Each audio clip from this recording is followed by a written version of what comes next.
अभी से आप प्रण करें कि आज तक जो खाया सो खाया। आज से आपके एरिया में दुकान भी होगी तो उसे हटाओ। आप नहीं हटा सकते तो सब बंद कर दो, जो कोई जाएगा ही नहीं तो अपने आप बंद हो जाएगी। आप खाते हो इसलिए वो काटता है, इसलिए उसकी दुकान चलती है। आप खाना बंद कर दो, उसकी दुकान बंद हो जाएगी, अपने आप चला जाएगा। तो उसके पाप में, अपने पाप में आप भागीदारी हैं। तो मांस आज से आपके घर में नहीं आना चाहिए, आपका घर शमशान नहीं बनना चाहिए। ये सारे आदीनों देख करके सिद्धार्थ गौतम घर से प्रवज्जित होते हैं। ये सब कुछ देख करके सिद्धार्थ गौतम घर से प्रवज्जित होते हैं। ये चार उद्देश्य से मैं भी मरूंगा तो मैं कर क्या रहा हूं अपने जीवन में? मांस मछली खा रहा हूं, भोग विलास में लिप्त हूं, रानियों के साथ, इतनी कन्याएं उनके साथ मजा मस्ती कर रहा हूं। ये सब देख करके प्रवज्जित होते हैं। हथप्पा सुसान मैंने शमशान समझ लिया, शमशान मान लिया कि मानो शमशान घाट है पूरा ये सारा संसार। इसलिए बोलिए भगवान बुद्ध की। अच्छा, मैं आगे बात करूं, आपसे प्रण भी लेना चाहता हूं कि आज से कौन कौन हैं जो मांस खाना छोड़ेंगे। और ध्यान रखना, मैं कोई बूढ़ा सन्यासी नहीं हूं, मेरा श्राप बहुत तेज लगता है।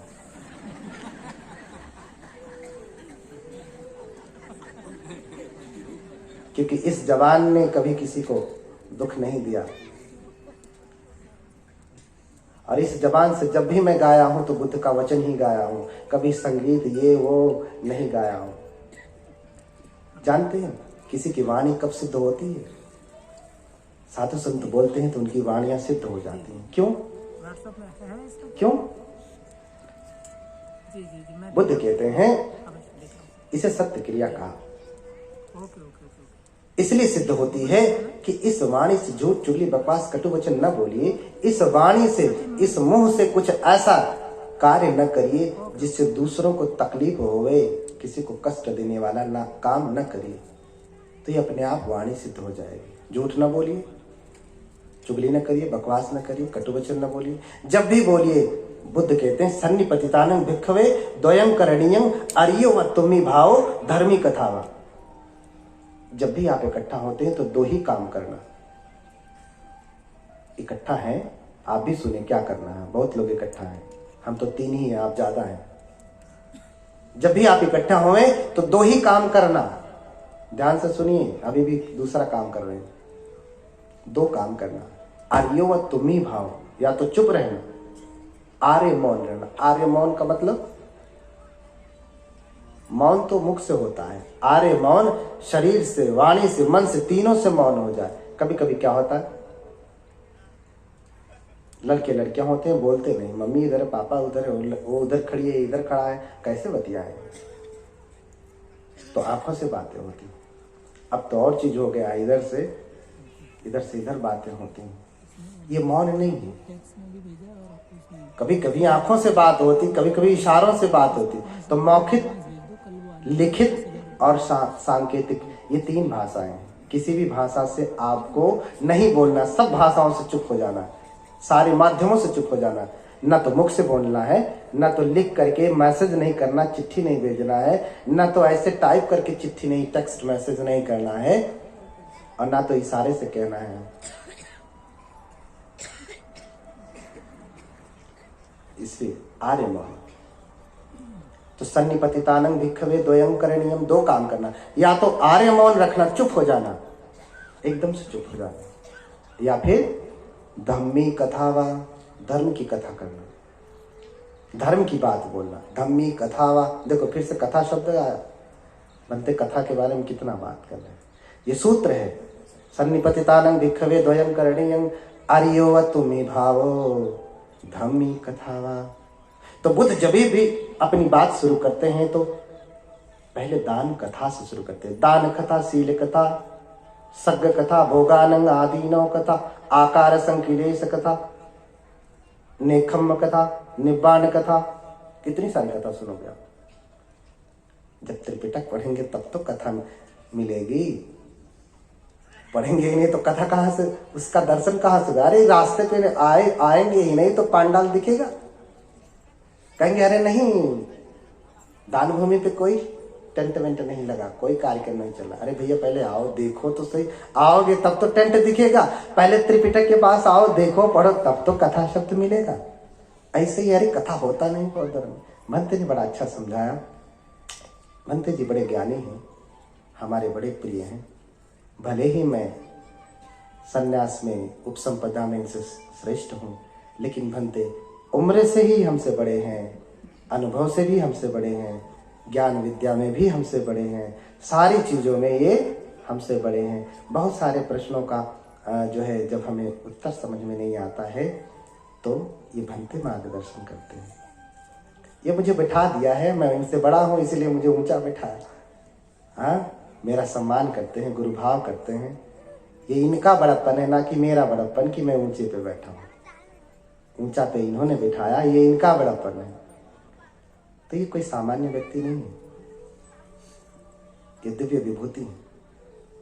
इसलिए जब भी बैठें तो शांत रहें, इकट्ठा हों तो शांत रहें, या फिर धर्म कथा करें। तो इस मुख से मैंने कभी, जब से आर्य धर्म को जाना तब से मैं कोई गीत संगीत नहीं गाया। जब भी गाता हूँ बुद्ध के पद को गाता हूँ, बुद्ध की गाथा गाता हूँ, बुद्ध के गेय को गाता हूँ। इसलिए कह रहा हूँ कि ध्यान से उत्तर देना। एक बार राजा बिम्बिसार बुद्ध से कहता, बुद्ध ने 35 वर्ष की अवस्था में ज्ञान प्राप्त किया, तो अभी हमारे भंते की आयु के उम्र के रहे। उतनी उम्र में बुद्ध कहलाए और उस समय 6 शास्ता थे।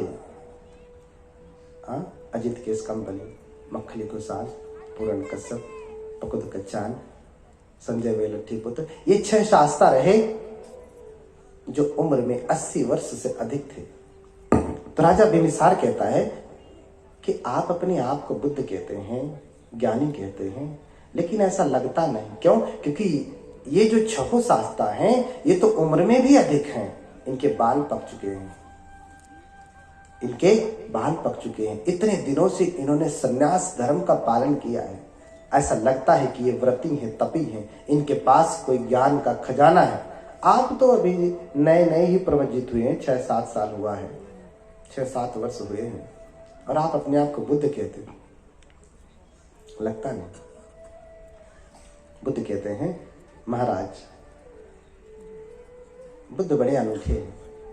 महाराज कभी कभी फटकार भी लगा देते, उनके फटकार में भी आदमी के सुधार की बड़ी अनुकंपा है। सीधे सीधे कह देते हैं बातों को। महाराज तुम्हारे जैसे काम भोग में लिप्त वाले व्यक्ति के लिए समझना कठिन होगा कि कौन बुद्ध है, कौन बुद्ध नहीं है। किसको कहते? राजा को कहते, जिसके राज्य में है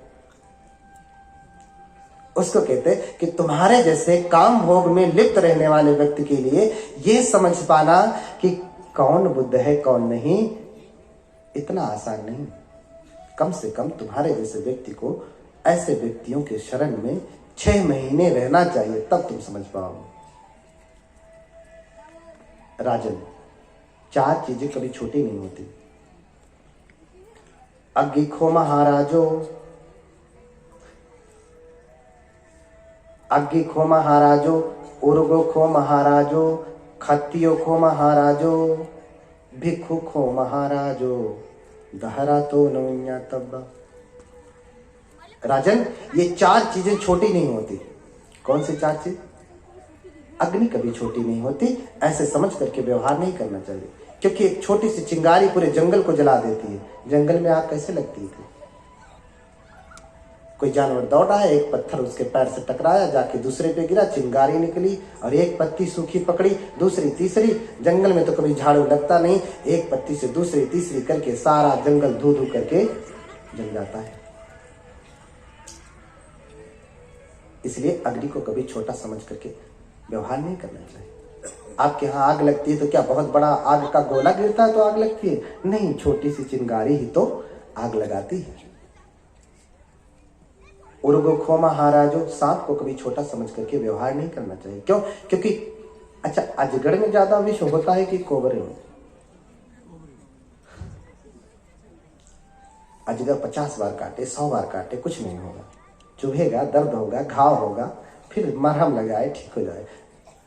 कोबरा एक बार काट ले, लहर भी नहीं आएगी, गिरे तो बस वहीं चीची चीची करके इतना वाला फेना भी लेना वाला झाग छोड़ करके प्यारे हो जाएंगे, कांपते कांपते मरेंगे।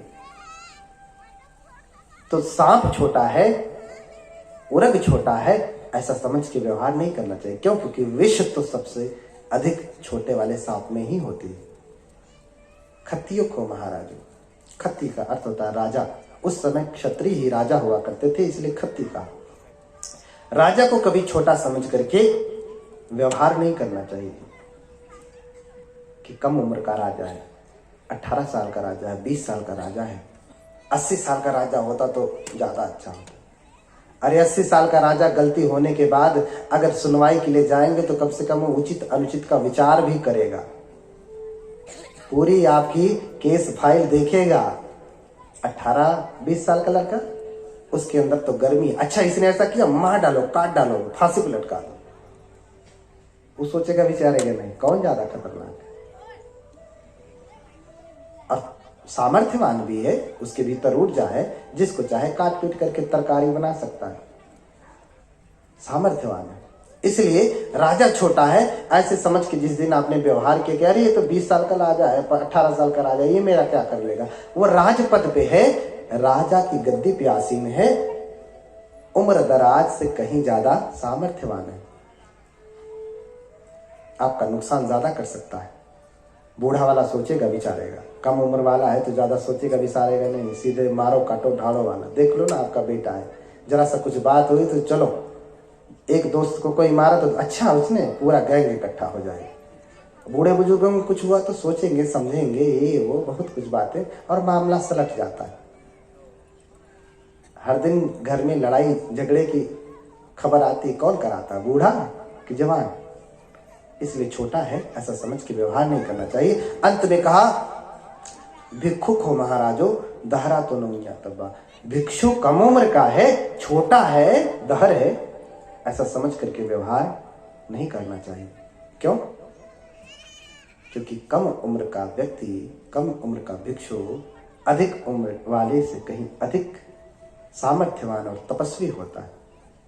क्यों? क्योंकि जिस उम्र में लोग काम भोग में लिप्त रहते हैं, वासनाओं की अग्नि हो प्रज्वलित रहती है, उस समय भिक्षु ने धर्म का जल छिड़क करके ब्रह्मचर्य व्रत का पालन किया है। कम उम्र का भिक्षु ब्रह्मचर्य व्रत का पालन करता है। और कोई अपनी पत्नी के साथ, टीवी बीवी के साथ रहने के बाद जब किसी काम लायक नहीं रहा, अब आके भनते बन गया, अब बुढ़ापे में क्या करेगा? उसकी सारी इंद्रियां शांत हो चुकी हैं, पहले ही उसकी काम वासना बहुत शिथिल हो चुकी है, अब वो क्या करने वाला है?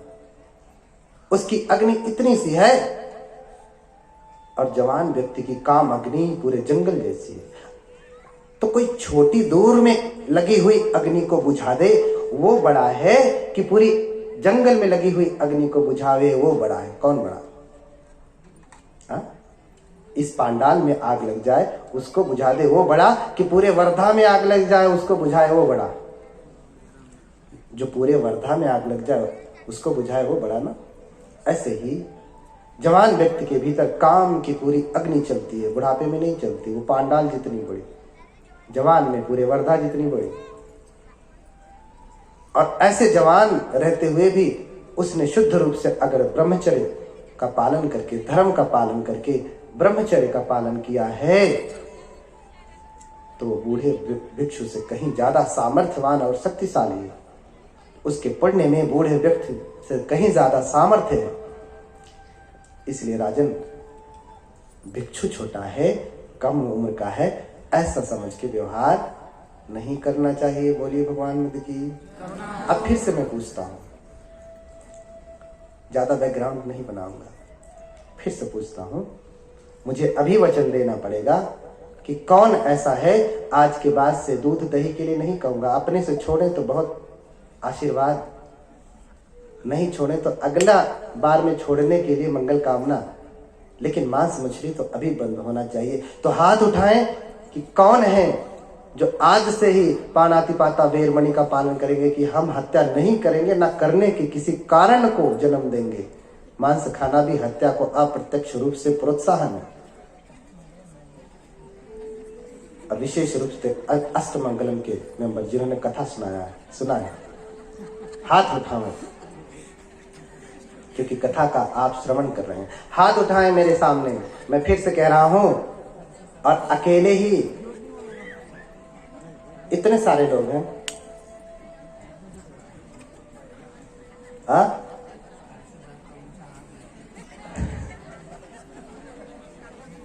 बोलिए भगवान बुद्ध की, भगवान बुद्धांश विजय।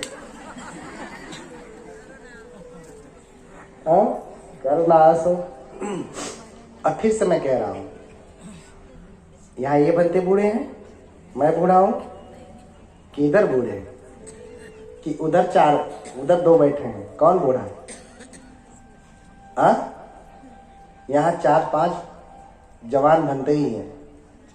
एक साथ सबका आशीर्वाद भी लगेगा और एक साथ सबका, बताइए। और सही में लगता है, मैं भले कहूं या न कहूं, आप जो कर्म करते हैं उसका फल मिलता ही है, लेकिन आपको दिखता नहीं। आगे की कथाओं में सुनेंगे कैसे मिलता है।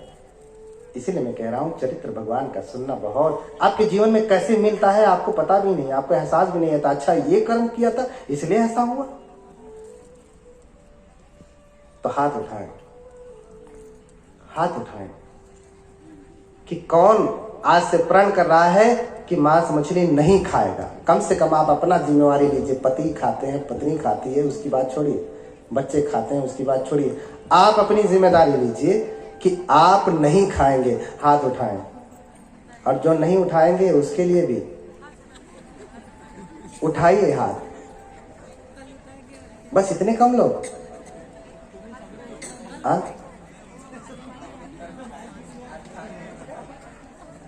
नहीं, आज जो खा के आए होंगे बात छोड़ दीजिए। अब से, अब तो खा लिया जो खा लिया, अब से हाथ उठाएं कि अच्छा ठीक है, कल से नहीं खाना है।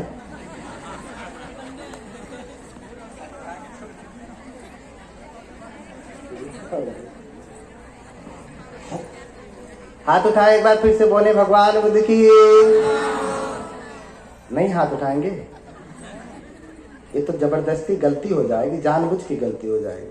दोनों हाथ उठा लिए, चलिए। साधु साधु साधु साधु, आज के बाद मांस मछली नहीं खाएगा। साधु साधु साधु।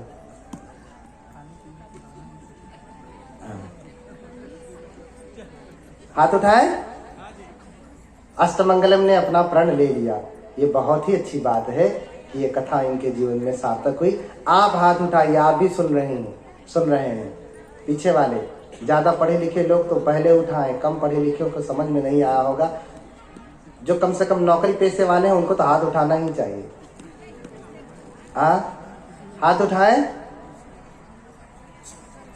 अच्छा ठीक है। तो खाने की ही शुद्धता नहीं है, पीने की भी शुद्धता।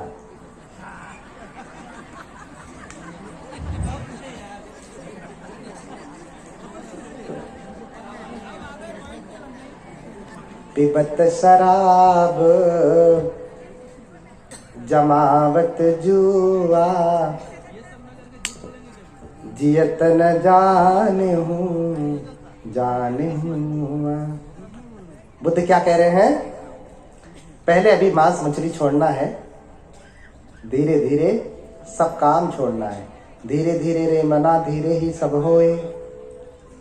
सब काम धीरे धीरे होता है, एकाएक नहीं, लेकिन अभी मांस मछली छोड़ देना है, मांसाहार छोड़ना है, धीरे धीरे सब छोड़ देना है, धीरे धीरे।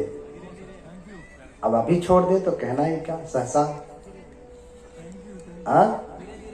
बुद्ध कहते हैं कि अभिथरित कल्याणे पापा चित्तंग निवारे दद्धं ही करो तो पुण्यं पापस्मिंग रमते मनो। अगर कुशल कर्म करने का भाव आए ना, अच्छा काम करने का अवसर आए ना, तो फट से करना चाहिए, तुरंत करना चाहिए। दद्धं ही करो तो पुण्य। क्यों? क्योंकि अगर आप तुरंत अच्छा काम नहीं करेंगे तो फिर करने के लिए क्या बचेगा?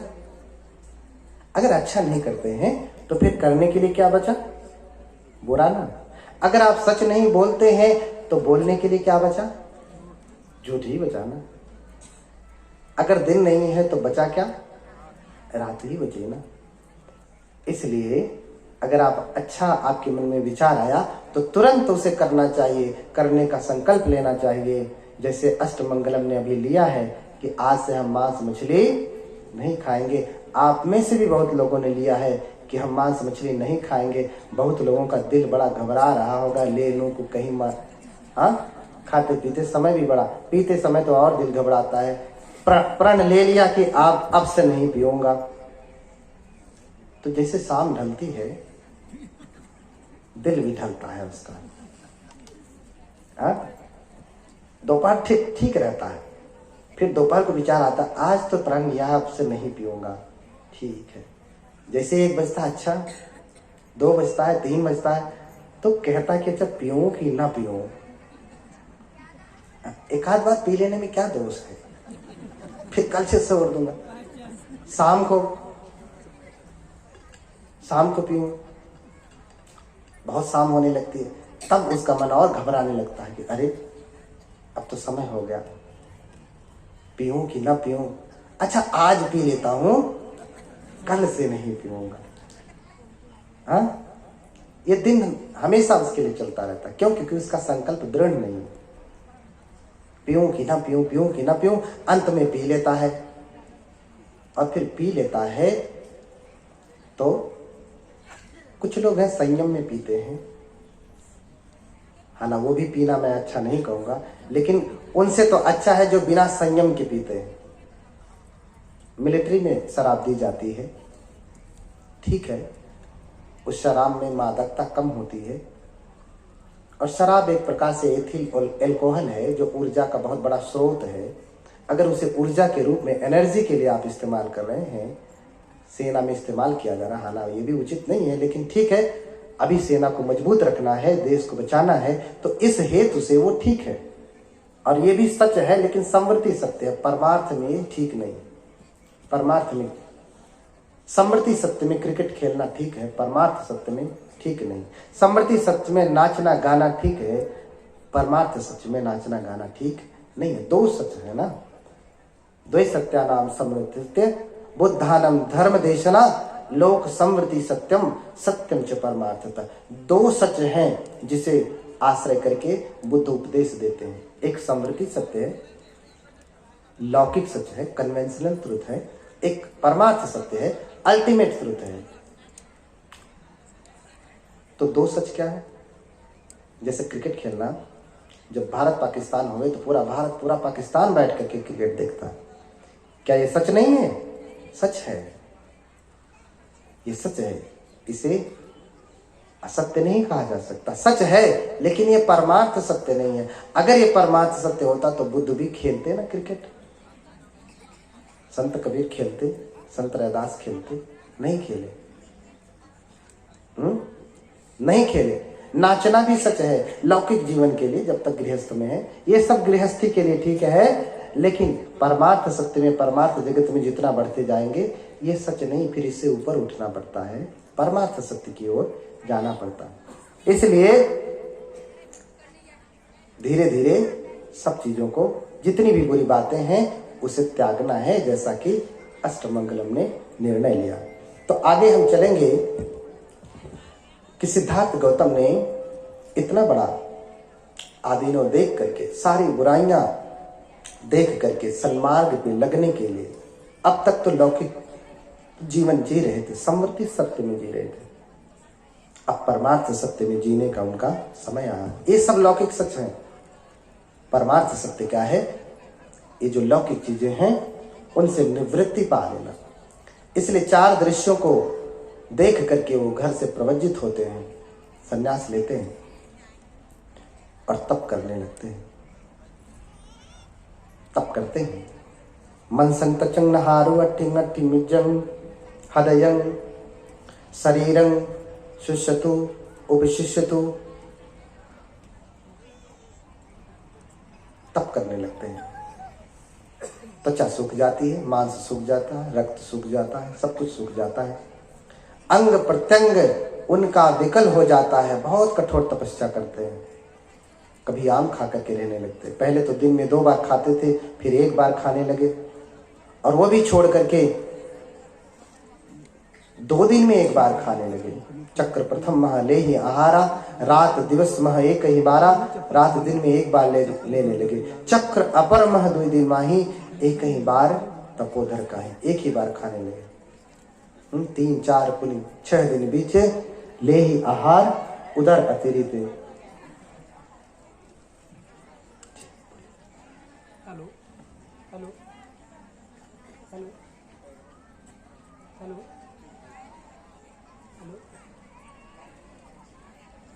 हेलो, आप लोगों से एक विशेष आग्रह है कि ये 6 बजे कार्यक्रम समाप्त हो जाएगा। आप लोग शांति से बैठें, और जो लोग जा रहे हैं जाते समय अपने ही चप्पल का विशेष ध्यान रखें, अपने ही चप्पल जूतों का ध्यान रखें, दूसरे पर ध्यान ना दें। अपने चप्पल जूते पहचाने ठीक से, तभी पहने। कुछ ठीक नहीं हो रहा है, कुछ लोगों को परेशानी हो रही है, तो इस पर विशेष ध्यान दें। और 6 बजे तक, 6 बजे ये कार्यक्रम पूरा समाप्त हो जाएगा।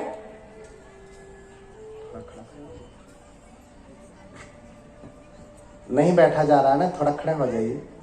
और पीछे सभी लोग जो है भोजन ग्रहण करके ही जाएंगे। यहाँ भोजन दान की व्यवस्था है, शाम को भोजन ग्रहण करके ही जाएंगे आप लोग। कोई बिना भोजन ग्रहण करके ना जाए। 6 बजे ये एकदम सही समय पर कार्यक्रम समाप्त हो जाएगा, और भोजन ग्रहण करने के बाद ही जाए। शांति से बैठें। खड़े हो जाए थोड़े समय के लिए, थोड़ा पाँव में आराम मिल जाए। खड़ा होते उधर पीछे से भागना नहीं है कि खड़े होने के बाद बनते देख नहीं रहे, चलो चुपके से निकल लेते हैं।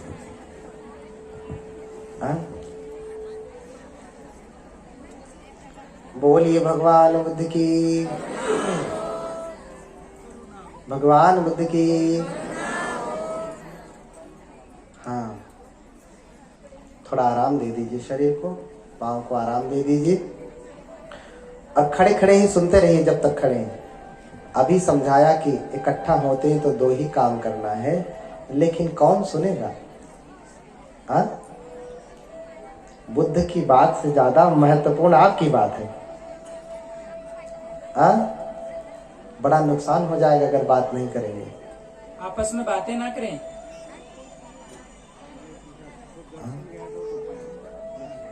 पुरुष वर्ग जो है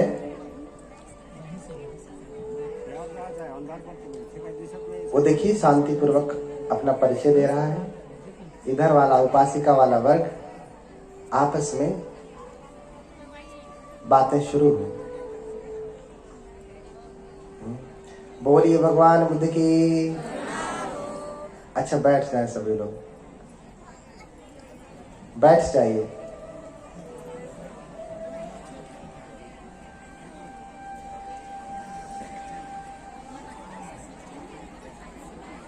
बैठ जाइए सभी लोग।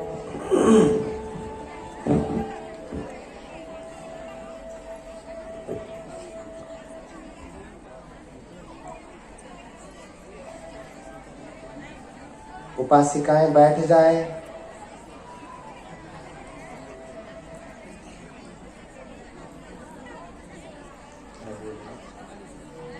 आप लोग ध्यान नहीं दे रहे हैं, आप लोग ध्यान नहीं दे रहे हैं। अनुशासन बनाए रखिए, आपस में बातचीत मत करिए। आप यहाँ पर हम लोगों के साथ बात करने आए हैं, हमारे साथ ही बात करिए। यहाँ बाकी सब लोगों के साथ बात आप बाद में भी कर सकते हैं। शांति से बैठिए। और जो लोग भी जा रहे हैं वो दूसरों को डिस्टर्ब करते हुए ना जाए, शांति से जाए। और जिसे सुनना है वो शांति से बैठे और आगे आकर के बैठे, क्रम से लाइन बनाए रखें, लाइन में बैठे। आपको नहीं सुनना है तो दूसरे को सुनने में बाधा उत्पन्न मत करिए, दूसरों को सुनने में सहयोग करिए।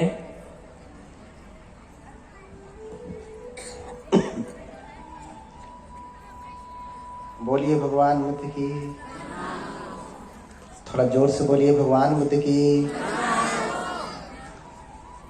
बैठे बैठे गला भी बैठा होगा ना, बोलिए भगवान बुद्ध की। आप नहीं बैठी, आपका गला बैठा है। बोलिए भगवान बुद्ध की। तो थोड़ा देर और है, उसके बाद प्रसाद भी यहीं बना है, तो प्रसाद ग्रहण करके आप जाएं। वो सच में प्रसाद है, जो इस भाव से खाएगा उसको इसका लाभ समझ में आएगा। कल खड़से जी कह रहे थे, भंते जी आज मैं बहुत दिनों बाद इतना भोजन किया हूँ, मैं खाते गया मुझे पता ही नहीं चल रहा था कि मैं खा रहा हूँ, इतनी संतुष्टि इतना आनंद मिल रहा था। सच में धर्म की तरंग है इसमें, सच में धर्म की तरंग है। तो जब प्रसाद यही है, भोजन आपका यही है, तो फिर किस लिए भाग रहे? खाना तो बनाना नहीं है, खाना यही खाना है, भोजन यही करना है, प्रसाद यही लेना है। तो प्रसाद ग्रहण करके जाना है, तो सुन करके ठीक से जाएं।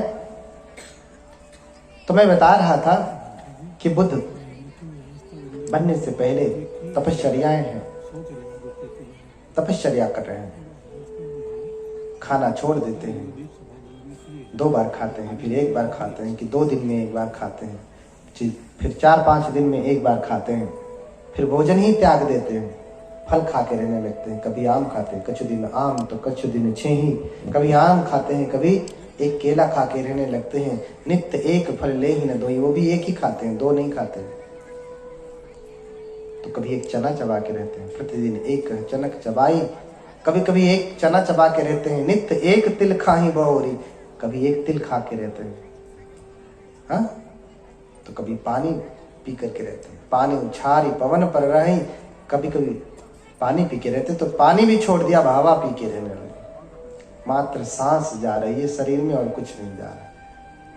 इतनी तपस्या की, सब कुछ छोड़ा, पहले भोजन छोड़ा, फिर फल छोड़ दिया, पानी छोड़ दिया।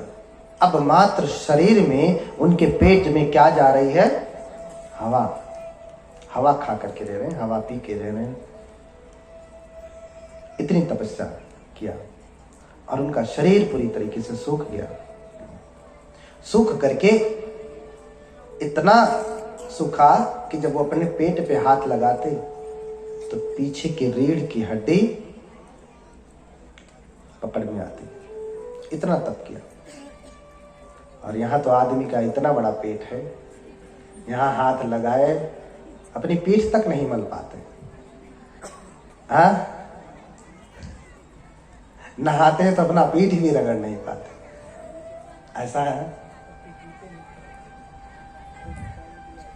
नहाते हैं तो अपना पीठ भी नहीं रगड़ पाते। अब बाथरूम जाते होंगे तो पता नहीं कैसे कैसे काम चलाते होंगे, अपना जूता तक नहीं पहन पाते। बताओ इनका क्या होगा? हाँ, तासु का गति कहिए, हाँ, यासु जीवन मामद रहिए। इनके जीवन में जो ये आनंद है इतना बड़ा, इनके जीवन का क्या कहना? हाँ, क्या कहूं इनके जीवन का? ऐसे ये तप है? नहीं, ये तप नहीं। इस तप से आपके जीवन में कोई ज्ञान प्राप्त होने वाला नहीं है। इसलिए शरीर को शुद्ध रखना, शरीर को स्वस्थ रखना भी बहुत आवश्यक है। आरोगा परमा लाभा, इसलिए कहा निरोगी रहना परम लाभ है। और अगर शरीर बहुत मोटा है तो वो रोगी है। शरीर बहुत मोटा है तो रोगी है, क्योंकि उस मोटे शरीर से, उस भारी शरीर से बहुत सारी परेशानियां हैं। शुगर बढ़ जाएगा, बीपी बढ़ जाएगा, कोलेस्ट्रॉल बढ़ जाएगा, सब कुछ बढ़ेगा। क्यों बढ़ रहा है? ऐसा हो क्यों ना? इसके पीछे धर्म का एकमात्र कारण है कि आप दान नहीं देते, इसलिए शुगर बढ़ रहा है। बात पचेगी नहीं, समझा रहा हूं। इसलिए कबीरदास कहते हैं कि कहे कबीर दे तू जब लग तेरी देह, अरे देह खे हो जाएगी तो कौन कहेगा देह।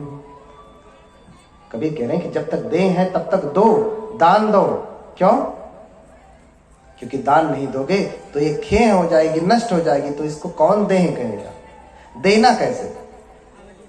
ज्यों जल बाढ़े नाव में देना है।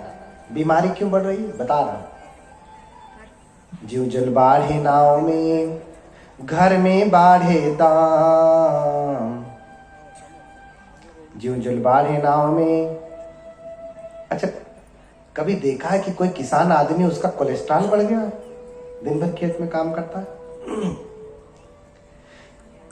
ज्यों जल बाढ़े नाव में घर में बाढ़े दाम, दोनों हाथ उलीचिए यही सयानु काम। कबीरदास कह रहे हैं कि आपके पास संपत्ति है, धन है, जो कुछ भी है, तो उसे लुटा के जाना, वही साथ जाएगा। इसलिए मरते समय आदमी रोएगा नहीं। सब संग्रह करके जाएंगे तो मरते हुए रोएंगे, लुटा के जाएंगे तो रोएंगे नहीं। अब एकदम से पूरा नहीं लुटाना, लेकिन कितना लुटाना है तो बता रहे हैं कि जैसे नौका में आप बैठते हैं, वो जिनकी तस्वीर लगी है संत कबीर लिखा है, वो कह रहे हैं कि जैसे नौका में आप बैठते हैं तो नौका चलती है तो उसमें पानी बढ़ता है, रिस रिस के नौका में पानी आता है कि नहीं। ये मैनुअल नौका है जो हाथ से चप्पू चलाते हैं तो उसमें रिस रिस करके हमेशा पानी आता रहता है। और अगर वो पानी आपने उलीचा नहीं, बाल्टी से निकाल करके बाहर नहीं किया, तो नौका आगे बढ़ेगी कि डूब जाएगी। बड़ी बड़ी नौका है, बड़ी बड़ी नाव है, उसमें भी पानी रिस रिस के आता है, तो उसमें हाथ से नहीं निकालते, उसको निकालने के लिए मोटर ही लगा के रखा है। वो फट फट फट फट चलता ही रहता है, 24 घंटा पानी ही निकालने का काम करता है।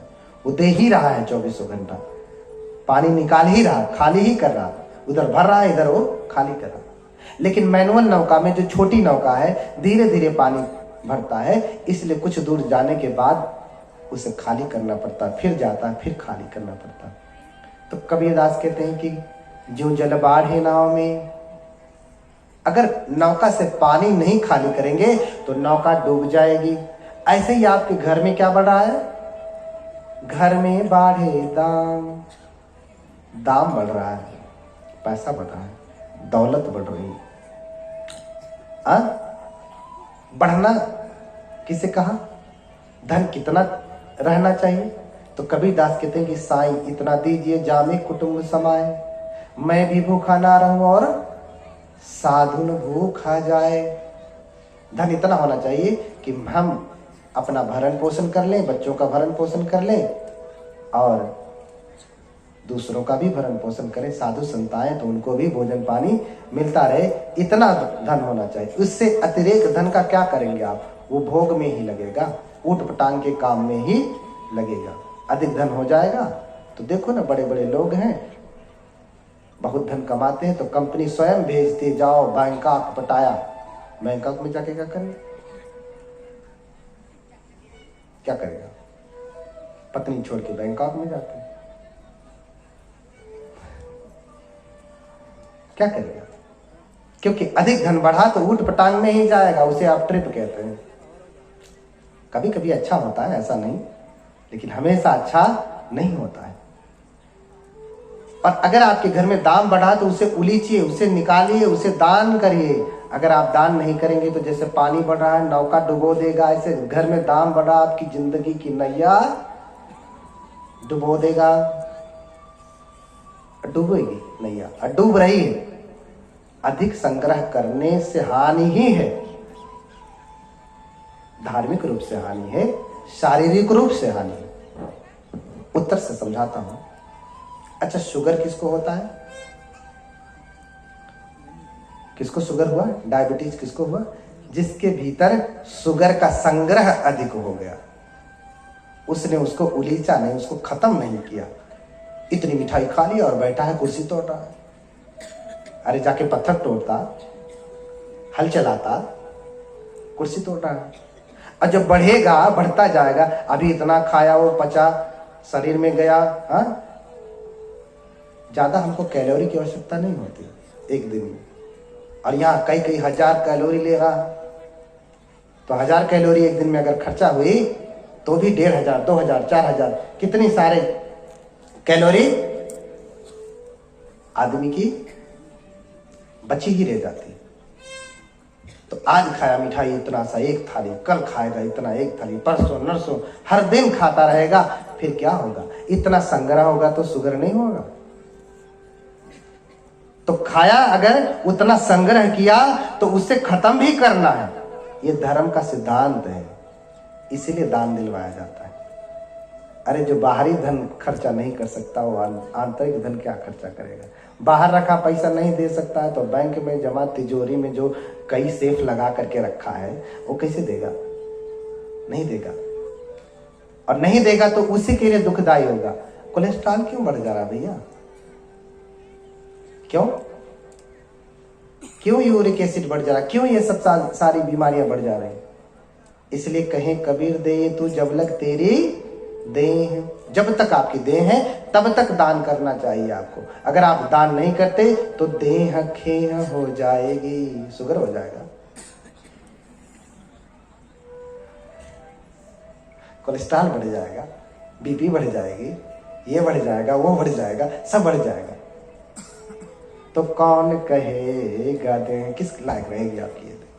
ये मैं नहीं कह रहा हूं, ये मैं बस समझा रहा हूं कि अगर आप देंगे नहीं तो ये सब कुछ बढ़ेगा। इसलिए आप जो खाते हैं उसमें भी सबका भाग, सब कर भाग सम, सम उपभोग, उपभोग ही पर भाग जे चोर अहि असलोग। बुद्ध ने इसको चोर कहा। आप 56 भोग खा रहे हैं, बगल में गरीब भूखा सो रहा है। आपके पास 56 भोग है, बगल में गरीब के पास एक ही खाली दाल चावल खा रहा, तो ये भी अच्छा नहीं, ये भी अच्छा नहीं। इसलिए उलीचिए। अगर आप खर्चा नहीं करेंगे, अगर आप ऐसे नहीं देंगे ना, तो संपत्ति आपकी जो है विपत्ति में खत्म होगी। हाँ, आगे लगे कि चोर सतावे, या घर के मरीज बनी जावे।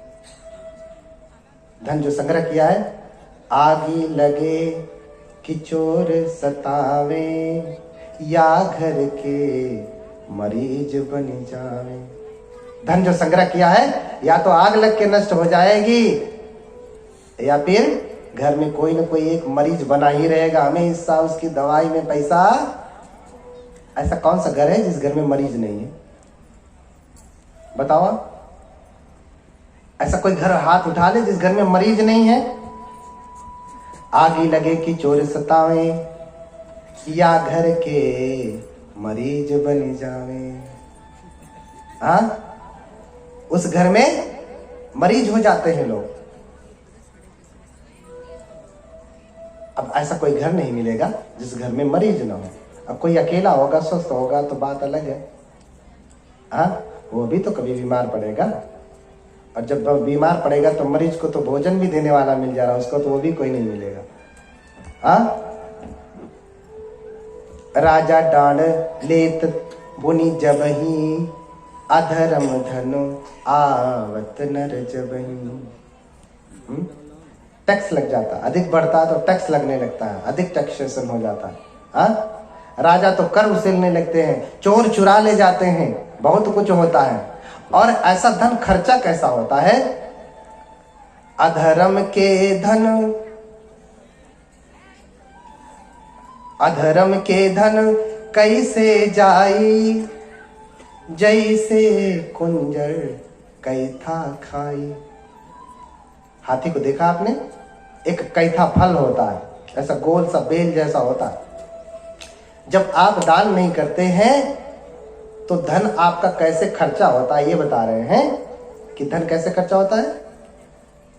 जैसे हाथी है कैथा फल खाता है तो ऐसे गोल सा खाया, और जब शौच करेगा तो वैसे ही गोल निकलेगा एकदम बराबर।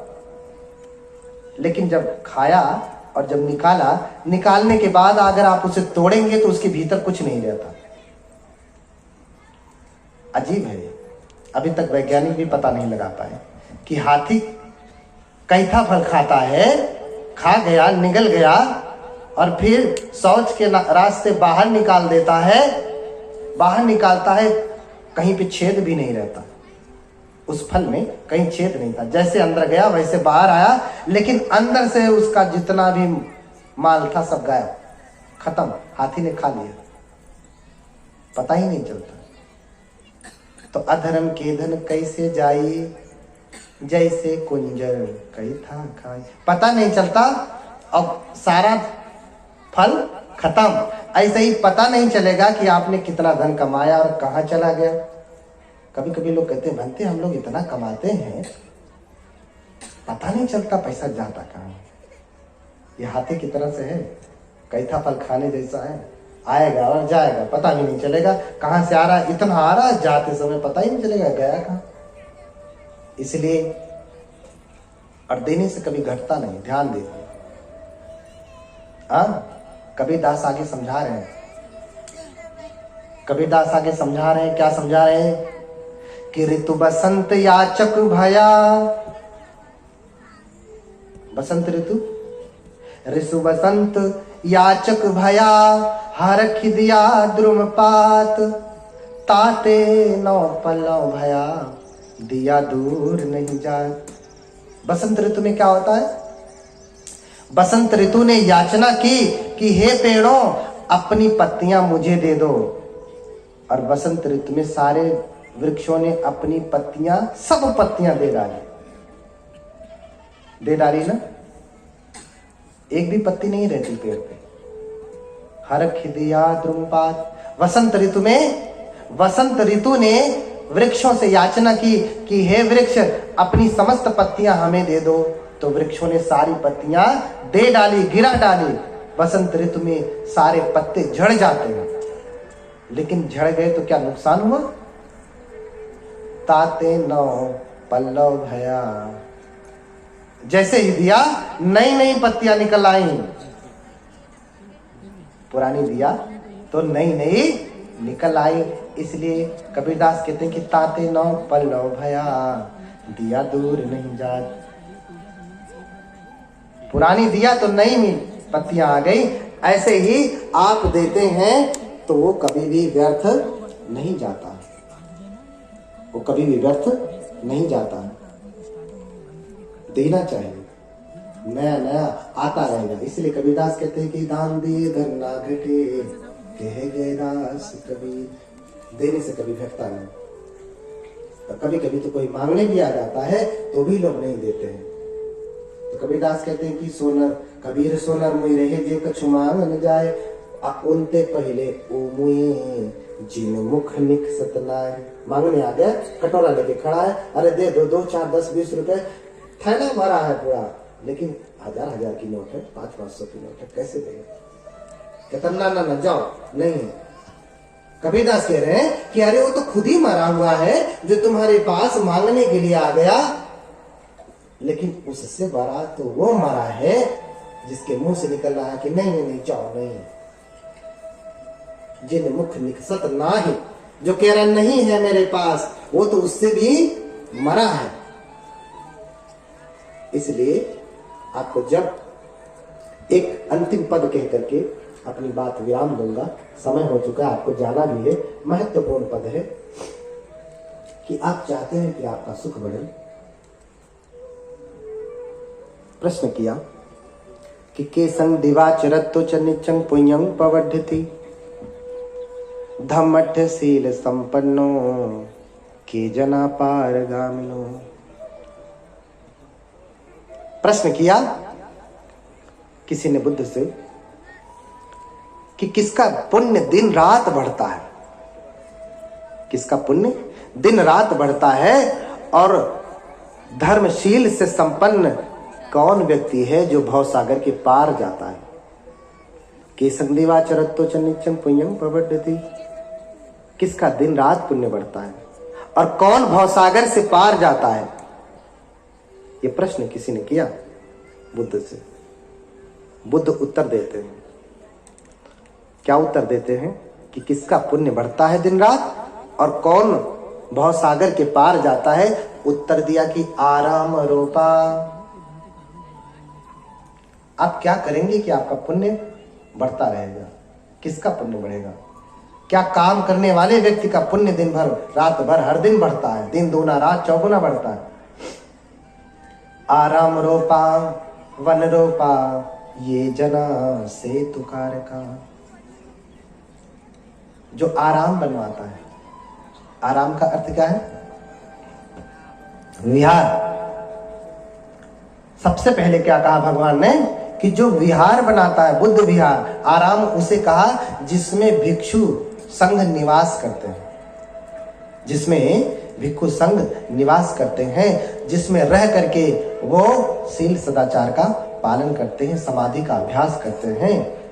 तो आपने आराम बनवाया है तो वहां पे चतुपक्षीय दान उनको मिलता है आपके बनवाने से। आपने विहार बनवा दिया, अकेले बनवा दिया, तो कहना ही क्या अकेले आपको पुण्य जाएगा?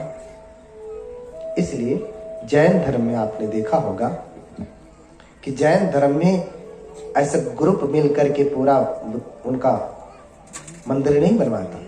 अकेले ही आदमी अपने सामर्थ्य के अनुसार बड़ा से बड़ा विहार बना करके खड़ा कर देता, मंदिर बना के खड़ा कर देता। क्यों? मुट्ठी भर लोग हैं जैन लोग, क्योंकि वो जानते हैं कि देने से पुण्य कभी घटता नहीं, हमेशा बढ़ता है। इसलिए इस देने के विज्ञान को समझ गए हैं। इसलिए अकेले समस्त संपत्ति लगा करके वो अकेले ही बड़े से बड़ा मंदिर बनवा डालते हैं। उसका फल देखो आप। दुनिया में सबसे ज्यादा धनाढ्य अगर कोई है तो जैन है। उनका बिजनेस, उनका व्यापार, उनका सब कुछ बढ़ता है। नौकरी नहीं करते, व्यवसाय ही करते हैं, व्यवसाय ही करते हैं। इसलिए प्राथमिकता है कि आप भी क्या करें? विहार बनवाएं। लेकिन अभी अगर आप सामर्थ्यवान नहीं है तो कई लोग मिलके बना रहे हैं, तो कई लोग मिलकर के इस पुण्य कार्य में सहयोगी बने। अभी देखिए यहां भी इस दान भूमि पे भी देखिए विहार बना है, आधा अधूरा है। देख के मुझे अच्छा नहीं लग रहा है। यहाँ से उससे सुंदर पांडाल लग रहा है और इतनी बड़ी संख्या में यहाँ पे लोग हैं। ये विहार जहाँ पे आप कथा का श्रवण कर रहे हैं, ये विहार ऐसे ही नहीं रहना चाहिए। ये आपके लिए एक पुण्य का अवसर है कि आपका भी दिनों रात पुण्य बढ़ेगा और अंततः आप भवसागर के पार जाएंगे। उसमें 1 रुपये ही लगाएं, लेकिन आप लगाएं अवश्य। अपने मन में संकल्प कर लें कि मैं 1 रुपये लगाऊंगा। आपसे 1 लाख कोई नहीं कहेगा। अन्ना भी लगाएं। मैं बस कह रहा हूं कि जिसे पुण्य चाहिए वो इस पुण्य काम में सहयोगी बने। आपको अवसर मिला है कि कम से कम ये विहार बन रहा है। एक चीज मैं देखता हूं कि इधर जितने विहार बनते हैं सब सरकार उसमें 80% विहारों को बनाने में सरकार मदद करती है। हमारे उधर जाइए, बड़े से बड़े विहार हैं, 1 रुपये सरकार के नहीं लगे, लोग ऐसे ही बनवा डालते हैं। जिस विहार में मैं रहता हूँ, बहुत जाके देखिए आप, 1 रुपये सरकार का नहीं लगा, लेकिन आपसे कहीं ज्यादा बड़ा विहार है। क्यों? आप बुद्धिस्ट हैं, बाबा साहब की भूमि से, यहाँ बाबा साहब के कदम पड़े हैं, बाबा साहब ने यहाँ दीक्षा ली है। यहाँ सबसे बड़े बड़े विहार होने चाहिए। एक ही दीक्षा भूमि न होवे, घर घर में दीक्षा भूमि होवे, गली गली में दीक्षा भूमि होवे, हाँ, नगर नगर में दीक्षा भूमि होवे। ऐसा आपका प्रण होना चाहिए। तो पुण्य किसका बढ़ता है? कौन विमुक्ति को प्राप्त करता है? तो कहते हैं कि आराम रूपा, जो आराम बनवाता है, संघाराम, भिक्षुओं का निवास बनवाता है, विहार बनवाता है, उसका पुण्य दिन और रात बढ़ता है और वो भवसागर से पार जाता है, मुक्ति को प्राप्त होता है। वन रोपा, जो पेड़ पौधे लगाता है, वन बनाता है, वन बना करके बुद्ध को देखिए वेलु वन दान दिया गया। बुद्ध को बहुत सारे वन बुद्ध को दान में दिए गए। आम्र वन दान दिया गया, वेणु वन दान दिया गया, जीवक वन दान दिया गया, जीवक वन दान दिया गया। ये सारे वन बुद्ध को दान दिए गए और उनका पुण्य देखो, उनको हम नाम ले रहे हैं, उनका नाम ले रहे हैं, उनको स्मरण कर रहे हैं। इस स्मरण मात्र से भी अगर वो किसी सुगति में होंगे, किसी देवलोक में होंगे, इस नाम स्मरण मात्र से भी इसका पुण्य उनको जा रहा होगा। क्यों? क्योंकि उनका नाम बुद्ध के नाम के साथ जुड़ा है। तो आज आप पर्यावरण संरक्षण की बात करते हैं। पर्यावरण संरक्षण के बारे में तो बुद्ध ने आज से 2500 वर्ष पहले ही नियम बना दिए। वन रोपा और इसे कहा कि जो पेड़ लगाता है उसका पुण्य बढ़ता है और वो भवसागर के पार जाता है। पेड़ लगाएंगे तो स्वस्थ रहेंगे, स्वस्थ रहेंगे तो शरीर में आपका मन रहता है, मन भी स्वस्थ होगा। स्वस्थ मन से आप धर्म की साधना करेंगे और फिर आप विमुक्ति को प्राप्त होंगे। ये जना सेतु कार्य का सेतु बनवाए, पुल बनवाए। सेतु भी प्रतीक है पार जाने का, पुल पार जाने का प्रतीक है। और अगर आपने प्रतीक में पुल बनवाया कि लोग नदी पार करते हैं, नहर पार करते हैं, तो ये भी पुण्य का काम है। पपंच उदपानंच, अगर आपने कुआं खुदवाया, पहले कुआं खुदवाया जाता था, आज कुआं नहीं है, आप टैप लगवा दीजिए, ट्यूबवेल लगवा दीजिए। वो भी वेल है लेकिन ट्यूब वाला वेल है ना? क्या है? वेल है लेकिन ट्यूब वाला वेल है, ट्यूब वेल है। कुआं है, ट्यूब वाला है। तो कुआं आज भी खोदते हैं आप, लेकिन ट्यूब वाला, मॉडर्नाइज हो गया, आधुनिक। सभी लोग शांति से बैठे रहे, बस कुछ ही समय है, बहुत ही कम समय है इस कार्यक्रम को संपन्न होने में। आधुनिक समय में ट्यूबवेल हो गया। जो कुआं खुदवाता है, प्याऊ बनाता है, जगह जगह पे आपने देखा होगा कि लोग प्याऊ, सभी धार्मिक स्थलों पे प्याऊ रखे जाते हैं। ये बुद्ध की शिक्षाएं हैं, जो लोग माने पढ़े। आप भी अपने यहाँ प्याऊ बनवाएं कि कोई धूप में तपता हुआ आए तो उसे शीतल जल मिले। और अगर और आप सामर्थ्य हैं तो शीतल जल के साथ शरबत वरबत भी मिले, ऐसी व्यवस्था आप करें। ये ददाती उपस्यं, आराम तो बनवाना है। अंत में भगवान करें कि जो उपाश्रय बनवाता है, उपाश्रय एक ऐसा मकान होता है, घर होता है, ऐसा समझिए, विहार होता है जिसमें ज्येष्ठ भिक्षु संघ रहते हैं, जिसमें गणमान्य भिक्षु संघ रहते हैं। एक संघाराम होते हैं जिसमें सारे भिक्षु रहते हैं, सामान्य से लेकर के असामान्य सभी भिक्षुगण रहते हैं। लेकिन उपाश्रय ऐसा होता है जिसमें मान्य भिक्षुगण रहते हैं, जैसे जिसको आपने गुरु माना, जिसको आपने आचार्य माना, जिसको आपने उपाध्याय माना, जिसको आपने कल्याण मित्र माना, तो आप उनके लिए उपाश्रय बनवाएं। और अगर वो बनवा रहे हैं तो आपने नहीं बनवाया तो कम से कम उसके बनने में आप सहयोग करें। जानते हैं श्रीलंका में लोगों के घर में अलग से कमरे होते हैं। विहार तो बनवाते ही हैं, ऐसे अगल बगल में इतने सारे विहार, इतने बड़े बड़े विहार हैं कि जिधर देखो घर कम, बुद्ध विहार ज्यादा, संघाराम ज्यादा, इतने विहार तो बनवाते हैं। साथ ही साथ अपने घरों में भी एक कमरा इसलिए बनवाते हैं कि यहाँ मेरे बनते, मेरे गुरु, मेरे कल्याण मित्र, मेरे उपाध्याय, मेरे आचार्य आएंगे तो ये उनके लिए समर्पित है, उन्हीं के लिए बनवाया। इतना तक करते हैं। म्यांमार में चले जाओ आप तो लोगों के घर छोटे छोटे होते हैं।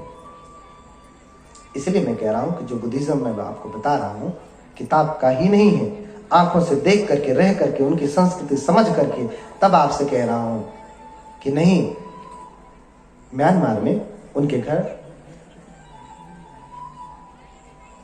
में बहुत ज्यादा साज सज्जा नहीं, बहुत बड़े हैं तो ठीक है, घर भी थोड़ा सुंदर है, लेकिन विहार उनका आप देख लीजिए तो गोल्डन कलर का, सारा विहार गोल्डन कलर का है, स्वर्ण भूमि का है ना, उसे सोने के रंग में बनी हुई है। कोई भी जगह नहीं छोड़ा। इतने सुंदर सुंदर विहार बनवाए हैं कि आप म्यांमार की धरती पे कदम रखते ही देखेंगे कि पूरे बुद्ध हैं। और सिर्फ विहार ही नहीं बनवाया, विहार में रहने वाला भी बनाया। विहार ही नहीं बनाया, विहार में रहने वाला भी बनाया। यहां तो लोगों से अभी यहाँ पे विहार ही नहीं बन रहा है, रहने वाला कहां से बनाएंगे? हाँ, तो कल बंदे ने कहा था कि थोड़ा मेहनत आपको ज्यादा करना पड़ेगा। अभी तक हम दो हमारे दो था, लेकिन अब हम दो हमारे दो से थोड़ा सा एक और बीड़ा उठाइए कि एक हम संतान भिक्षु संघ को दान करेंगे, उसे भिक्षु बनाएंगे, इसीलिए पैदा करेंगे, इसीलिए पैदा करेंगे। विहार भी बनवाइए, उपाश्रय बनवाइए, लेकिन साथ साथ भंते आपको पसंद नहीं आते। भंते टेढ़े हैं, मेढ़े हैं, ऐसे हैं, आड़े हैं, तिरछे हैं। हमारे कार्मिक भंते, हमने कहा ना, बहुत ज्ञानी है। एक बार हमको बता रहे थे कि लोग अच्छा बनते चाहते हैं, अच्छा बनते चाहते हैं। अच्छा बनते क्या आसमान से टपकता है? कहां से आया? कहां से आया? अच्छा बेटा, आप डॉक्टर बनाते हैं, इंजीनियर बनाते हैं, प्रोफेसर बनाते हैं, जो सबसे बिगड़ेले बनते जी, या ना गेहूं जा, इसको ले जाइए, इसको भंते बनाइए। अब जो भंते बनेगा तो क्या बनेगा? अंगुलीमाल जैसा ही बनेगा ना, आड़ा तिरछा ही बनेगा ना, ऊट पटांग ही बनेगा ना। फिर कल आप कंप्लेन करेंगे कि भंते जी खरे ना आया है, हाँ? भंते जी अच्छे नहीं है। तो अच्छे कहां से आएंगे? अच्छे कहां से आएंगे? आपको ही अच्छा पैदा करना पड़ेगा। तो आप जरा अच्छा पैदा करके दिखाओ, एक आदर्श स्थापित करो, और करना ही पड़ेगा। धर्म का दाया, ये पुण्य का एक काम है। धर्म का दायाद बनना है, उत्तराधिकारी बनना है, तो आपको ये काम करना ही पड़ेगा। और आप चाहते हैं कि बाबा साहब का अधूरा मिशन पूरा होवे, तो आप सभी बाबा साहब के पुत्र हैं। मैं एक शब्द कहूंगा, जब कोई मरता है तो उसके बेटे होते हैं, तो पिता अपने पुत्रों को एकत्र करता है। अगर उसे पता होता है कि मैं बीमार चल रहा हूं, आज नहीं तो कल मैं मर जाऊंगा, तो अपने लायक बेटे, नालायक बेटे सबको बुलाता है कि हे मेरे पुत्रों आओ। और अपने लायक क्या नालायक बेटे से भी कहता है कि बेटा देखो, एक जिम्मेदारी तुम्हें दे के जा रहा हूं, उसे पूरा करना। मरते समय अंतिम इच्छा पिता अगर करता है, अपने नालायक बेटे से कहता है कि बेटा देखो, जिंदगी में तूने मेरी कभी कोई बात नहीं मानी, अब मैं अंतिम समय में जा रहा हूं, मर रहा हूं, लेकिन मेरा एक ही काम है, तुम इसे कर देना, इसे पूरा कर देना। तो आपको क्या लगता है, लायक बेटा तो छोड़ दीजिए, क्या नालायक बेटा भी पूरा नहीं करेगा? करेगा कि चलो मैंने पापा की बात, पिता की बात आज तक नहीं माना, लेकिन एक ही इनकी इच्छा है, इनकी एक ही कामना है, उसे मैं पूरा करता हूं। तो लायक क्या, नालायक बेटा भी पूरा करता है। अरे हमारे पिता क्या, हमारे तो बाबा हैं। कौन? बाबा साहब। उनकी अंतिम इच्छा, अंतिम समय में उन्होंने कहा कि अगर मैं जीवित रहा तो पूरे भारत को बौद्धमय बनाऊंगा। 14 अक्टूबर 1956 को कहा था। और इतना कह करके मात्र 53 दिन तक बाबा साहब हमारे बीच में रहते हैं। ये समझिए कि बीमार ही चल रहे थे, बड़ी मुश्किल से बांध बूध करके अपना जीवन चला रहे थे। उन अंतिम समय में कहा कि अगर मैं जीवित रहा तो पूरे भारत को बौद्धमय बनाऊंगा। किससे कहा? अपने बेटों से, अपनी बेटियों से, हमसे कहा। और बाबा साहब हमारे बीच में नहीं रहते। हम तो बाबा साहब के लायक बेटे अपने आप को मानते हैं ना। बाबा साहब जय भीम जय भीम जय भीम जय भीम करने वाले इस नागपुर महाराष्ट्र वर्धा में बहुत सारे लोग होंगे। वो जय भीम करने वाले कितने ऐसे लोग हैं जो भीम के लिए अपने पुत्र को दिए, उनकी अंतिम इच्छा पूरी करने के लिए। हाथ उठाएं। अगर ऐसा नहीं किए तो भीम के पुत्र नहीं हो। भीम पुत्र कहने का, तुम्हें जय भीम भी कहने का अधिकार नहीं। जय भीम भी कहने का अधिकार नहीं। क्यों? क्योंकि उनकी अंतिम इच्छा पूरा करने के लिए आपने अपने बेटे को दान नहीं दिया। धर्म बढ़ाने का कोई काम नहीं किया। आप कुछ भी करते रहे, धर्म नहीं बढ़ाया। इसलिए बाबा तेरा मिशन अधूरा। हम सब मिलकर करेंगे पूरा। तो अब मैं आपसे आह्वान कर रहा हूं, बाबा साहब के शब्दों को अपने मुख से कह रहा हूं कि ये सही समय है। विहार बनवाइए, उपाश्रय बनवाइए, कुआं बनवाइए, पानी बनवाइए, जलाशय बनवाइए, सब कुछ बनवाइए। एक भी काम अधूरा ना रह जाए। और साथ ही साथ एक अच्छा बेटा दान करिए, एक अच्छी बेटी दान करिए जो भिक्षु बने, भिक्षुनी बने। बताओ कितने लोग ऐसा चाहते हैं? कौन ऐसा कर सकता है? बहुत सारी प्रतिज्ञाएं आज मांग रहा हूं। सन्यासी हूं, याचक हूं, इसलिए मांगता हूं। और न देने वाला, और हमें न देंगे तो देंगे किसे? हमारी मांग को आप नहीं पूरा करेंगे तो किसकी मांग पूरा करेंगे? शराबी बनाएंगे, गजेड़ी बनाएंगे, नशेड़ी बनाएंगे, हाँ, हलो हाय करने वाला बनाएंगे। इसलिए बाबा साहब के मिशन को पूरा करने का समय आ गया। जो बुद्ध ने पहले ही आह्वान किया, उससे बाबा साहब ने अपने शब्दों में आह्वान किया। मैं आपको वही बातें याद दिला रहा हूं, अपनी बात नहीं कह रहा हूं कि बाबा तेरा मिशन अधूरा। हम तो कर रहे हैं पूरा। हम बेटा नहीं पैदा कर सकते, बेटी नहीं पैदा कर सकते, लेकिन हम तो उस रास्ते पे चल के, भंते जी उस रास्ते पे चल के, भंते जी उस रास्ते पे चल के बाबा साहब के मिशन को बढ़ाने का काम करें। जितना हमारा सामर्थ्य है उतना हम करने का प्रयास कर रहे हैं। लेकिन आप नहीं कर पा रहे तो कम से कम करने के लिए कोई पैदा करिए, या पैदा कर दिया है तो उसी में से दीजिए। नहीं देंगे तो दोष लगेगा, क्योंकि बाबा साहब के प्रति हम फिर ईमानदार नहीं रह जाएंगे, धर्म के प्रति ईमानदार नहीं रह जाएंगे। बोलिए कौन है जो देगा? और जो नहीं दे सकता उसे बाबा साहब का कोई अधिकार लेने का भी अधिकार नहीं है। वो अच्छा कपड़ा पहनना छोड़ दे, अच्छा भोजन करना छोड़ दे, अच्छी गाड़ियों में घूमना छोड़ दे, अच्छे घरों में रहना छोड़ दे। क्यों? क्योंकि ये सब बाबा साहब की देन है, सब उस बोधिसत्व की देन है। तो उनके लिए हमने क्या किया? क्या किया? हाँ, तो कबीर यह तन जात है, सको तो राखो बहोर। ये तन ऐसे ही जाता है। इस तन का क्या उपयोग किया? इस तन से धर्म की साधना की क्या? शरीर मध्यम खलु धर्म साधनम। धर्म की साधना के लिए है, तो धर्म की साधना के लिए एक पुत्र पैदा करिए, या स्वयं आइए सन्यासी बनिए, बुजुर्ग होकर के नहीं।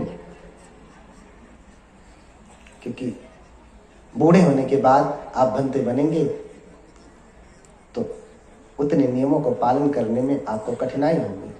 कोई 80 साल का अगर भंते बनेगा तो उसे मेरे सामने झुकने में परेशानी होगी, और वो झुकेगा तो मुझे भी परेशानी होगी। इतना बूढ़े बुजुर्ग आदमी मेरे सामने हाथ जोड़ते हैं। नियम यही है कि 80 साल का व्यक्ति भी अगर संन्यास लेता है, उससे पहले 1 घंटे पहले भी अगर कोई संन्यास लिया, चाहे भले ही वो 18 साल का ही क्यों ना हो, वो उससे छोटा हो जाएगा।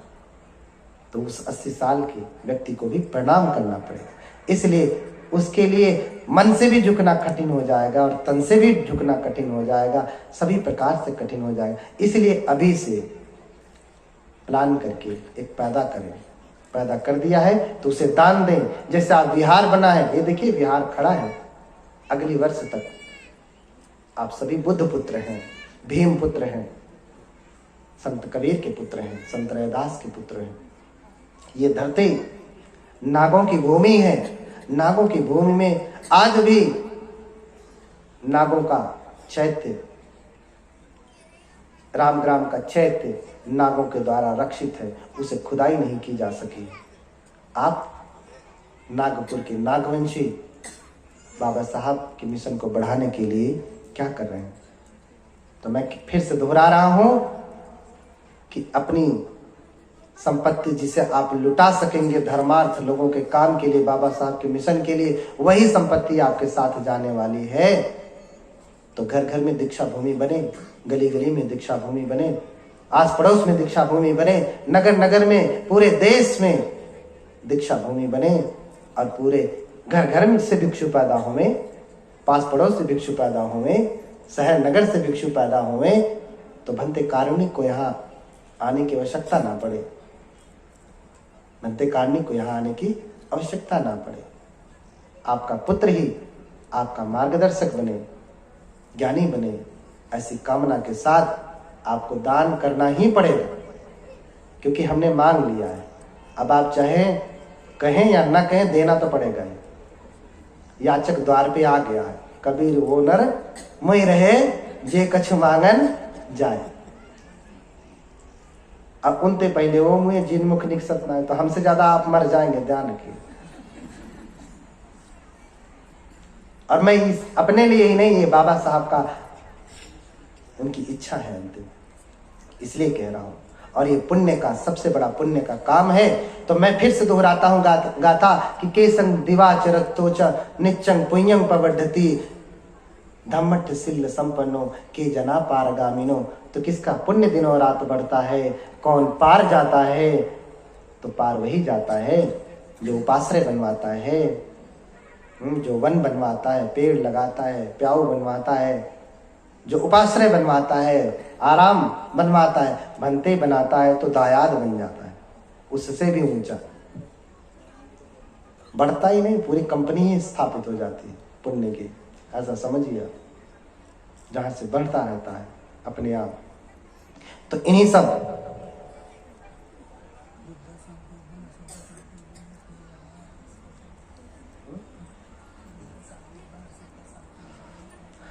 सब बातों के साथ मैं अपनी वाणी को विराम दूंगा। लेकिन मैंने जो मांगा है उसे देना पड़ेगा, इसे याद रखना। आप भले हाँ कह रहे हैं, ना कह रहे हैं, हिम्मत नहीं पड़ रही है, लेकिन देना पड़ेगा। नहीं देंगे तो आगे का आप समझिए। पेड़ लगाएं, पुत्र को दान दें, विहार बनवाएं, बुद्धा शांति उपवन जो है उसमें अधिक से अधिक पेड़ लगाएं, अशोका उपवन जो है उसमें अधिक से अधिक आप पेड़ लगाएं। इसके जो कार्यकर्ता हैं, उसके जो लोग हैं, इनसे जुड़े हुए लोग हैं, जाकर के उसमें खूब पेड़ लगाएं, वृक्ष लगाएं। ये काम करना प्रारंभ कर दें। उसमें मूर्ति लगाएं, अगर नहीं लगी है तो बुद्ध की बड़ी सी मूर्ति, पत्थर की मूर्ति लगवाएं। जैसे भंते ने कहा कि अनादिकाल तक बनी रहे, दसों हजार साल तक हमारी संस्कृति बनी रहे, पत्थर की मूर्ति लगवाएं। ऐसा काम करके जाएं कि इसका इतिहास मिटाना कठिन हो जाए। लोगों ने लाख प्रयास किया लेकिन इतिहास मिटा नहीं पाए। क्यों? क्योंकि इतिहास इतना मजबूत बना, प्लास्टर ऑफ पेरिस का नहीं बना, पत्थर का बना। आपका इतिहास फाइबर का बन रहा है, ब्रॉन्ज का बन रहा है, पीतल का बन रहा है। वो तो उठा के ले जाएगा, गला करके कुछ और बना लेगा, बाल्टी बना लेगा, प्लेट बना लेगा, थाली बना लेगा। उसके लिए तो और अच्छा नहीं, पत्थर की मूर्ति लगाए। ये ठीक है, टेम्परेरी समय के लिए, घर में शोभा के लिए बनवाएं धातु की मूर्तियां, लेकिन पत्थर की बनवाएं ताकि लंबे समय तक स्थायी रहे। तो इन्हीं सब बातों के साथ मैं आपका ज्यादा समय नहीं लूंगा। ठीक 6 बजे समाप्त करना है। 2 मिनट 3 मिनट बचे हैं। फिर से आह्वान कर दे रहा हूं, मांस मछली छोड़ देना है।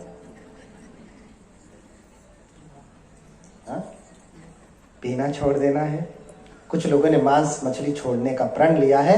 मेरा आह्वान है कि पीना भी छोड़ दें। प्रण नहीं ले रहा हूं, लेकिन छोड़ दें और विहार बनवाएं। आपके सामने अगर कोई विहार जिसे देख लिया मात्र आपने आंखों से, चक्षुर विषये यद उपाश्रयम अशून्यम तद अमृतम न। क्या कहा? हमारे चक्षु के सामने जो कोई उपाश्रय ऐसे ही अधूरा पड़ा रह जाता है तो वो अमृत को देने वाला नहीं है। तद अमृतम न। वो अमृत पद को देने वाला नहीं है। आपके सामने जो भी विहार आधा अधूरा पड़ा है और आपने देख लिया, अच्छा अब तक आपके नजरों के सामने नहीं पड़ा या कान से नहीं सुना या किसी ने बताया नहीं तो बात अलग थी। आप रास्ते से गुजर रहे हैं, देखा कि अरे ये विहार आधा अधूरा पड़ा है, तो कम से कम आपको उसमें 1 रुपए, 2 रुपए, 10 रुपए, 1000 रुपए, जितना आपकी इच्छा हो उसमें आपको सहायता करनी ही चाहिए। इसलिए विहार बनवाएं, उपाश्रय बनवाएं और अंत में एक सबसे बड़ी याचना, ये तो हमारी मांग ही है, उपाश्रय विहार आदि बनवाने का निर्देश है, ये हमारी मांग है कि आप एक संतान हमें भिक्षु संघ को बौद्ध धर्म के लिए, बाबा साहब के मिशन को पूरा करने के लिए आप उसे दान करें। जन्म ले लिया है तो दान कर दें, नहीं तो जन्म दे करके दान करें, छोटेपन से ही दान करें, बूढ़ा करके नहीं। 7 साल का हो गया तो दान कर दीजिए, अब ये धर्मार्थ के लिए काम करें। तो इन्हीं सब बातों के साथ मैं अपनी वाणी को विराम देता हूं और बात हमारी याद रखिएगा, खाली नहीं जाए, क्योंकि हम लोग आपके सामने मांग रहे हैं और ये मांग अगर आपने खाली छोड़ा तो फिर बूढ़े वाले सन्यासी नहीं हैं, हाँ, डांस करने वाले, म्यूजिक करने वाले सन्यासी नहीं है, सब जवान जवान ही बैठे हैं। ठीक है, इन्हीं सब बातों के साथ मैं अपनी वाणी को विराम देता हूं और कामना करता हूं कि आप भले हाँ नहीं कह रहे हैं लेकिन आपका हृदय हाँ कह रहा है, ऐसा मैं मानता हूं। क्योंकि जिस बात में बौद्ध धर्म में जब कोई चुप रहता है तो उसे हाँ समझा जाता है। हाँ,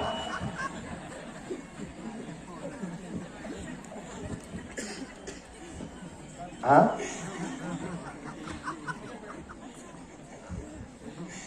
भगवान बुद्ध से जब कोई निवेदन के लिए जाता था तो भगवान बुद्ध कुछ बोलते नहीं थे, मौन रह जाते थे। मौने न समर्थिन है, मौन से समर्थन देते थे। तो बौद्ध धर्म में जब चुप रह जाना, भिक्षु संघ से जब वो किया जाता है, जब पातिमोक्ष का पाठ होता है, उनसे पूछा जाता है कि ये आपत्तियां हैं, जिसने किया हो वो बोले, और अगर नहीं बोलेगा तो ये समझा जाएगा कि वो परिशुद्धोति आयुष्मतो, वो आयुष्मान परिशुद्ध है, ठीक है, उसने गलती नहीं किया, हाँ होगा उसका उत्तर। यानी चुप है तो उत्तर हाँ में है, और अगर नहीं है तो बोलना पड़ेगा।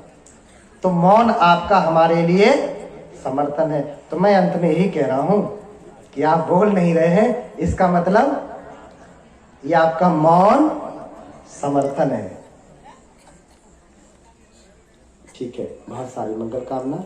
साधु साधु साधु। आपने पूज्यपाद महापंडित